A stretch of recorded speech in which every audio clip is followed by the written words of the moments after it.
सरकार चुप क्यों है?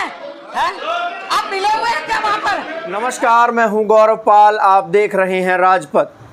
आज हम बात करेंगे उत्तर प्रदेश की पूर्व मुख्यमंत्री और बसपा सुप्रीमो मायावती के एक ऐसे भाषण के बारे में जिस भाषण से बसपा सुप्रीमो ने सबकी बोलती बंद कर दी थी।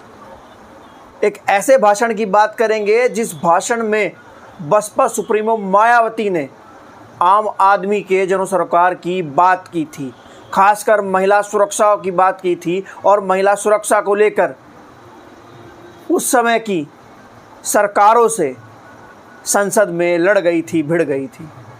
और ऐसा लग रहा था जैसे बसपा सुप्रीमो मायावती ना बोल रही हो, कोई शेरनी खड़ी होकर दहाड़ रही हो। जी हाँ, आज हम बात करेंगे बसपा सुप्रीमो मायावती के 3 अगस्त 2016 के उस भाषण के बारे में जो उन्होंने राज्यसभा में दिया था। आइए पहले आपको वो भाषण सुनाते हैं और उसके बाद आपको बताएंगे इस भाषण के पीछे का पूरा इतिहास। देश में जो पूरे देश के अंदर जो महिलाओं के साथ जो जुल्म जाती हो रही है, बलात्कार की घटनाएं हो रही हैं, उत्तर प्रदेश में तो अति हो गई है। वहाँ पर बुलंदशहर के साथ साथ वहाँ पर बरेली के अंदर, शामली के अंदर अति हो गई है।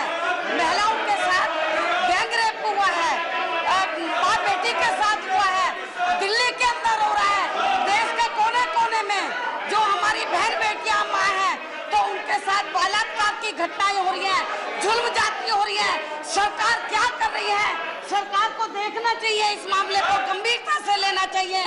चाहे पूरे देश के अंदर, चाहे किसी भी राज्य में किसी भी पार्टी की सरकार क्यों ना हो, हमें दलगत राजनीति से ऊपर उठकर महिलाओं में मान सम्मान के बारे में सोचना चाहिए।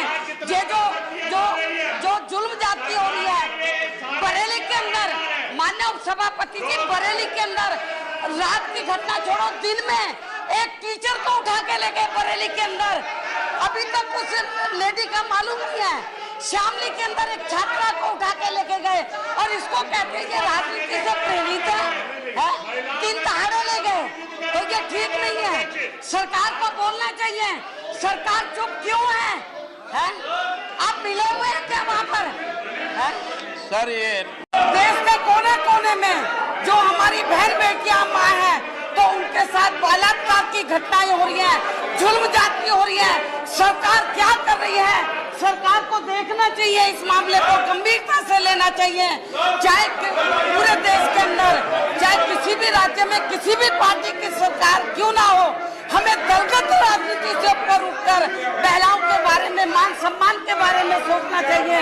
ये जो जुल्म जाती हो रही है बरेली के अंदर, माननीय उपसभापति जी, बरेली के अंदर रात की घटना छोड़ो, दिन में एक टीचर को उठा के ले गए बरेली के अंदर, अभी तक उस लेडी का मालूम नहीं है। शामली के अंदर एक छात्रा को उठा के लेके गए और इसको कहते हैं ये राजनीति से प्रेरित है?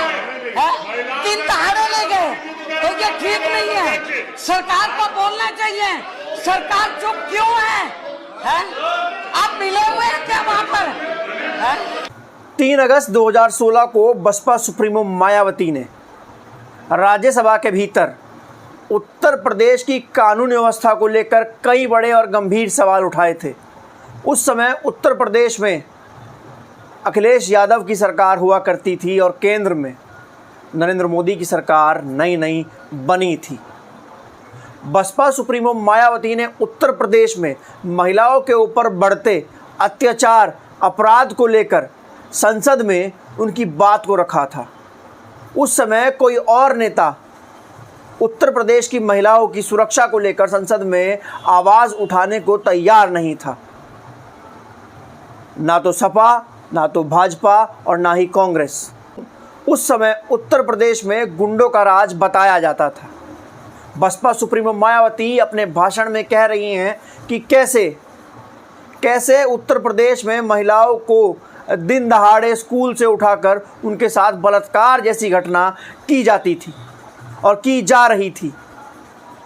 और उसी की आवाज़ को उठाते हुए बसपा सुप्रीमो मायावती ने संसद में ये अपना भाषण दिया, ये अपनी स्पीच रखी और दोनों ही सरकारें, सपा सरकार और भाजपा सरकार के मुंह पर करारा तमाचा दे मारा और दोनों ही सरकारों से महिलाओं को सुरक्षा व्यवस्था प्रदान करने की बात कही।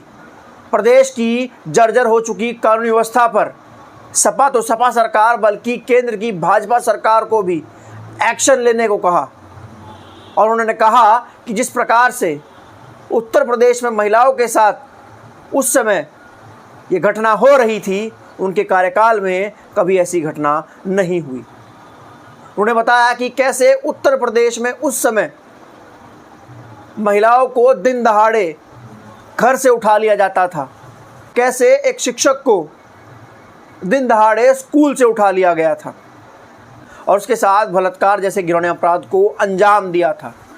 बसपा सुप्रीमो मायावती हमेशा से ही महिलाओं को लेकर बहुत ज़्यादा सचेत रही हैं और हमेशा से महिलाओं के हक अधिकार की बात करती हैं, उनकी सुरक्षा की बात करती हैं और महिलाओं को शीर्ष पर रखने की बात करती हैं। जी हाँ, और ये भी कहा जा सकता है कि उत्तर प्रदेश में और ये भी कहा जा सकता है कि हिंदुस्तान में और हिंदुस्तान के इतिहास में अब तक अगर कोई सबसे बड़ी महिला नेता हुई है तो वह बसपा सुप्रीमो मायावती है। जी हाँ, बसपा सुप्रीमो मायावती ने अपने कार्यकाल में महिला सुरक्षा को लेकर विभिन्न प्रकार के कार्य किए, महिला सशक्तिकरण को लेकर विभिन्न प्रकार के कार्य किए।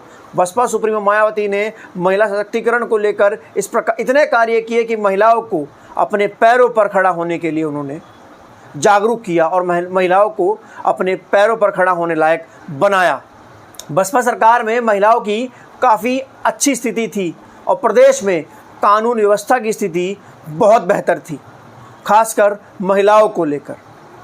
ऐसे में जौनपुर का एक मामला याद आता है जब वहाँ पर एक विधवा दलित महिला के साथ एक ठाकुर ने ज़बरदस्ती छेड़खानी और रेप करना चाहा तो उस दलित महिला ने उस व्यक्ति को घायल कर दिया, उसका गुप्तांग काट दिया।